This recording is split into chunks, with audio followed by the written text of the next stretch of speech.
नमस्कार, new India live देख रहे हैं आप। मैं आपके साथ प्रियंका आर्या। आइए रुक करते हैं खबरों का।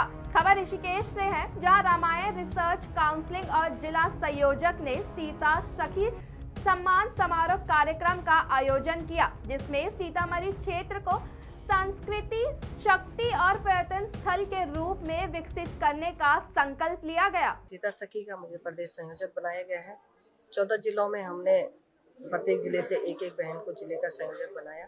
उसी के निमित्त आज सभी 14 जिलों से यहाँ पे बहनें आई थी। उनका परिचय भी और सम्मान भी, आगे बहुत ही अच्छा मार्गदर्शन हमारी मुख्य वक्ता के रूप में, मुख्य अतिथि के रूप में हमारी आदरणीय बहन साध्वी प्रज्ञा भारती जी का हमको मिला। तो मुझे पूर्ण विश्वास है कि जो बहनें हमने कीमती समय को यहाँ पर, जिन्होंने अपना कीमती समय दिया और यहाँ पे पहुंची, आज उन्होंने जो पाठ्य यहाँ से प्राप्त करा वो अपने अपने जिलों में जाके माता सीता के बारे में बताएंगे और माँ भगवती सीता का भव्य दिव्य प्रतिमा जो सीतामढ़ी में लगने जा रही है, उसके प्रत्येक जनमानस में वो अलग जगह है। खबर घोसी से है, जहां भाजपा की मुश्किलें बढ़ती नजर आ रही है। उज्जवल मिश्रा, जो भारतीय जनता पार्टी के पुराने नेता है, उन्हें इस बार पार्टी से लोकसभा चुनाव का टिकट नहीं मिला, इसलिए वह इस बार निर्दलीय चुनाव लड़ रहे हैं। उज्जवल मिश्रा ने ओपी राजभर पर निशाना साधा है। आइए सुनते हैं उन्होंने क्या कहा।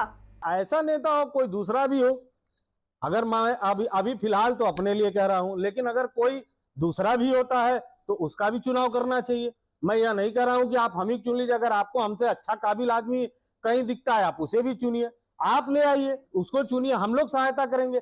लेकिन इस प्रकार की राजनीति अब क्षेत्र में होनी चाहिए, क्योंकि पूरे भारत में मऊ जो है वो पिछड़ता ही जा रहा है, इसका विकास नहीं हो रहा है। टिकट नहीं मिलेगा तो मैं निर्दलीय चुनाव जरूर लड़ूंगा।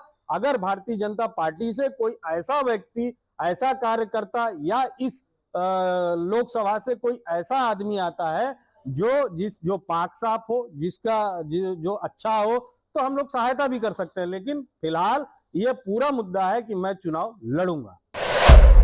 खबर बलिया से है, जहां सपा के राष्ट्रीय महासचिव स्वामी प्रसाद मौर्य बौद्ध सम्मेलन में पहुंचे। इस दौरान केंद्र की मोदी सरकार पर जमकर निशाना साधा और भाजपा की जीत को ईवीएम में तगड़ी झोलमाल बताया है। उन्होंने क्या कहा, आइए सुनते हैं।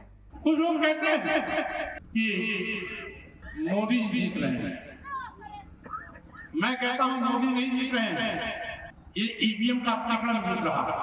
क्योंकि 2022 उत्तर प्रदेश का असेंबली चुनाव हुआ, 403 विधानसभा में 309 सीटों पर बैलेट पेपर वोटिंग में समाजवादी पार्टी आगे थी। बैलेट पेपर वोटिंग में भाजपा मात्र 94 सीटों पर आगे आ रही। ईवीएम मशीन में भाजपा आगे कैसे हो? इसका मतलब है ईवीएम में कहीं न कहीं कोई खेल है। अभी जिन प्रदेशों में चुनाव हुआ, राजस्थान, मध्य प्रदेश, छत्तीसगढ़ में बैलेट पेपर वोटिंग में 2/3 सीटों से ज्यादा कांग्रेस आगे है। तो ईवीएम की गिनती में भाजपा आगे कैसे हो गई? इसका मतलब है कि ईवीएम का तिकड़म की जीत है। ये मोदी जी की करिश्मा का जीत नहीं, बल्कि ईवीएम के खेल की जीत है। और इसीलिए संविधान बचाने के लिए, देश बचाने के लिए, लोकतंत्र बचाने के लिए अब सभी लोग मिलकर के छोटे स्तर से लेकर बड़े स्तर तक इस बात की मांग करें कि ईवीएम हटाओ, बैलेट पेपर सिस्टम लाओ। खबर कानपुर से है, जहां जिला न्यायालय ने बड़ा फैसला सुनाया है। आपको बता दें कि नाबालिग के साथ सामूहिक दुष्कर्म कर उसकी हत्या के मामले में जिला न्यायालय ने 3 साल बाद सभी आरोपियों को आजीवन कारावास की सजा सुनाई है। ये मामला ग्राम घाटमपुर तहसील व थाना घाटमपुर के भद्रस ग्राम का था। दिनांक 14/11/2020 को वहां के करण कुरिल की बेटी श्रेया, वो वहाँ करण कुरिल की बेटी खेल रही थी। अचानक जो है मुलजिमान अंकुल हुला और बीरेन उसको ले जाते हैं और इसके बाद अगले दिन उसकी लाश गुन्नू त्रिपाठी के खेत में मिलती है और छत बिछत हालत में मिलती है। उसका पेट कटा हुआ था, उसके इंटरनल ऑर्गन्स जितने भी थे वो बॉडी के वो गायब थे। बाद में पुलिस ने इन्वेस्टिगेट किया और इन्वेस्टिगेट करने के बाद पुलिस ने 4 लोगों को मुलजिम बनाया, अंकुल हुला, बीरन, परशुराम और सुनैना, और इसके उपरांत चार्जशीट आई और आज उनको सजा हुई। चूँकि जो सुनैना थी, सुनैना और परशुराम पति पत्नी है और अंकुल उनका भतीजा है, तो सुनैना के 18 वर्ष से कोई आबो औलाद नहीं हुई थी, तो उनको किसी ने बताया होगा कि अगर आप किसी नवजात बच्ची का, कम उम्र बच्ची का कलेजा खा लो तो तुम्हें बच्चा हो सकता है।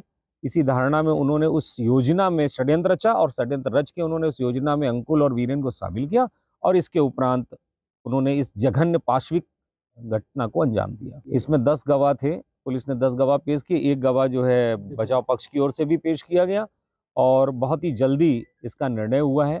करीब आई थिंक 2 साल 2.5 साल के अंदर में, लगभग 3 साल में इसका निर्णय पूर्ण हो गया। सजा आजीवन कारावास दी गई। सभी अभियुक्तों को 20-20 हजार रुपए का जुर्माना दिया गया है। क्योंकि अभी पूर्ण रूप से आर्डर हम लोगों ने पढ़ा नहीं है, उसकी समीक्षा करेंगे। खबर काशी से है, जहां पीएम मोदी एक मंदिर के उद्घाटन समारोह में शामिल होंगे। इस कार्यक्रम में लगभग 3 लाख श्रद्धालु शामिल होंगे। वहीं सुरक्षा व्यवस्था को लेकर तगड़े प्रबंध किए गए हैं। खबर लखनऊ से है, जहां स्कूल प्रशासन अपनी मनमानी करता नजर आ रहा है। आपको बता दें कि सिर्फ 5 मिनट की देरी के चलते स्कूल प्रशासन ने बच्चों को ठंड में स्कूल के बाहर खड़ा कर दिया। पूरा मामला CMS अलीगंज सेक्टर का बताया जा रहा है। इस बुलेटिन में बस इतना ही। देखते रहे न्यू इंडिया लाइव।